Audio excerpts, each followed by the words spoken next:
कहानी की शुरुआत आसमान से हजारों किलोमीटर ऊपर बसी एक रहस्यमयी दुनिया से हुई, जहां पहुंचना ही मौत को दावत देने जैसा था। फिर भी कुछ सैनिक अपनी जान दांव पर लगाकर वहां तक जा पहुंचे, लेकिन अगले ही पल उनका सामना उस दुनिया के सबसे खतरनाक और विशाल राक्षस से हो गया।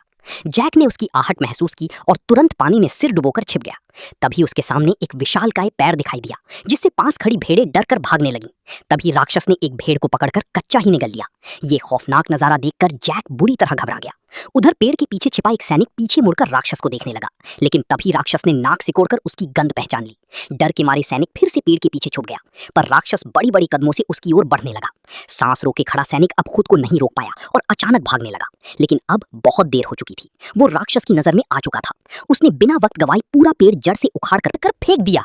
सैनिक जान बचाकर भागने लगा, पर उसकी छोटी टांगे उस राक्षस की लंबी टांगों के सामने टिक नहीं पाई। राक्षस ने तेजी से कदम बढ़ाए और एक ही बार में उसे बेहोश कर दिया। पहली बार इंसान को देखकर वो उसके पास झुका और गौर से देखने लगा।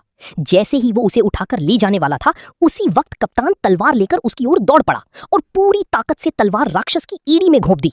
दर्द से तिलमिलाकर राक्षस पीछे मुड़ा, लेकिन अगले ही पल उसने हल्का सा पैर मारकर कप्तान को दूर फेंक दिया। फिर उसने अपने पैर में फंसी तलवार निकाली और दोनों सैनिकों को उठाकर खाने के लिए ले गया। दूर खड़ा जैक ये सब देख रहा था। उसी पल उसे एहसास हुआ कि वो यहाँ आकर कितनी बड़ी गलती कर चुका है। दरअसल कुछ समय पहले जैक को एक पादरी की मदद से कई जादुई बीज मिले थे, लेकिन जैसे ही उसकी गर्लफ्रेंड जो एक राजकुमारी थी जब जैक से मिलने आई, तभी उन बीजों में से एक बीज पानी के संपर्क में आते ही तेजी से बढ़ने लगा, जिससे अचानक पूरा लकड़ी का घर जोर जोर से हिलने लगा और नीचे से अजीब डरावनी आवाजें आने लगी। दोनों डर के मारे वहां से हिल भी नहीं सकी और तभी अचानक जमीन फट गई और एक विशाल बेल घर को चीरते हुए आसमान की ओर बढ़ गई। ये देखकर राजकुमारी तुरंत भागने की कोशिश करने लगी, लेकिन तभी एक मेज उसके ऊपर गिर गई।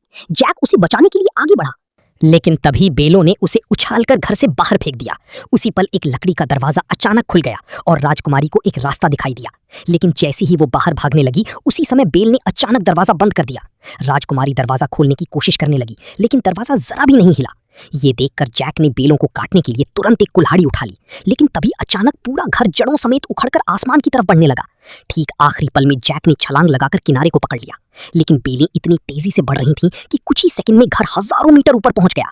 जैक पूरी ताकत से कुल्हाड़ी चलाकर बेल को काटने लगा। जैसे ही बेल टूटी, राजकुमारी ने तुरंत दरवाजा खोल दिया, लेकिन अगले ही पल उसके पैरों की नीचे की लकड़ी टूट गई और हाथ पकड़ने के बावजूद वो 10,000 मीटर की ऊंचाई से नीचे गिरने लगा। जैक जादुई बेलों से फिसलते हुए जमीन की ओर बढ़ने लगा, लेकिन रास्ते में बेलों ने उसकी स्पीड को थोड़ा कम कर दिया और आखिरकार वो जमीन पर गिरकर बेहोश हो गया। लेकिन राजकुमारी की किस्मत इतनी अच्छी नहीं थी, क्योंकि बेल उसे अपने साथ आसमान की दूसरी तरफ ले गई। अगली सुबह जैक घबराकर जागा और देखा कि सामने राजा खड़ा था, जो राजकुमारी को ढूंढ रहा था। ये देखकर जैक की होश उड़ गई और मजबूरी में उसने पूरी बात राजा को बता दी। जब जैक ने आसमान की ओर इशारा किया, तभी सबने देखा कि एक विशाल बेल सीधी आसमान को चीरती हुई ऊपर जा रही थी। जैसे ही राजा को सच्चाई का पता चला, उसने बिना एक पल गवाए सैनिकों की एक टुकड़ी जैक के साथ राजकुमारी को बचाने के लिए भेज दी। जल्द ही सब लोग उस बेल की सहारे ऊपर चढ़ते हुए बादलों के पार पहुंच गए। फिर कप्तान ने आगे बढ़कर एक तरफ से दूसरी तरफ स्लाइड करना शुरू किया, क्योंकि राजकुमारी तक पहुंचने का यही एक रास्ता था। मजबूरी में जैक ने अपनी बेल्ट उतारकर खुद को तैयार कर लिया, लेकिन जैसे ही वो आगे बढ़ने की सोच ही रहा था, तभी पास खड़े घुंघराले बालों वाले आदमी ने उसे जोर से लात मारकर आगे धकेल दिया। इतनी ऊंचाई देखते ही जैक की हालत खराब हो गई और बीच रास्ते में स्लाइड करते वक्त उसके हाथ अचानक छूट गए और वो सीधे नीचे जा गिरा।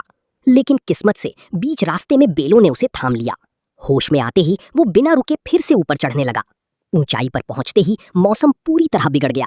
चारों तरफ तेज तूफान और कड़कती बिजली थी। तभी अचानक एक झटकेदार बिजली सीधे एक सैनिक पर गिर गई, जिससे वो फिसल गया और बाकी सैनिक उससे टकराकर नीचे गिरने लगे। लेकिन आखिरी पल में एक सैनिक ने रस्सी को मजबूती से पकड़ लिया, जिसकी वजह से बाकी लोगों की जान किसी तरह बच गई। लेकिन जो सैनिक नीचे गिरे थे, वे अब हवा में लटके हुए थे। अगर उन्हें तुरंत ऊपर नहीं खींचा गया तो पूरी टीम खतरे में आ सकती है। तभी रेडरिक पास खड़े उसकी साथी से बोला कि रस्सी काट दो। उस आदमी को ये आइडिया अच्छा लगा और उसने तुरंत अपने पैर से छुपा हुआ चाकू निकाल लिया। नीचे लटके सैनिक ऐसा ना करने के लिए गिड़गिड़ाने लगे, लेकिन उसने बिना दया दिखाए रस्सी काट दी और लटके सैनिक 10,000 फीट की ऊंचाई से नीचे जा गिरे। किसी तरह बाकी बचे सैनिक ऊपर तक पहुंच गए और तब तक सुबह भी हो चुकी थी। जैक ने जैसे ही पीछे मुड़कर देखा, वो पूरी तरह हैरान रह गया, क्योंकि बादलों के ऊपर एक विशाल दुनिया मौजूद थी और ये नजारा देखकर सब लोग उस तरफ बढ़ने लगे। तभी कप्तान को जमीन पर ताजे पैरों के निशान दिखाई दिए, जिससे उसने अंदाजा लगाया कि राजकुमारी नीचे नहीं उतरी बल्कि यहीं कहीं है। और जब सब लोग गुफा से बाहर निकले, तभी सामने का नजारा देखकर कप्तान दंग रह गया, क्योंकि ये दुनिया उम्मीद से कहीं ज्यादा विशाल थी।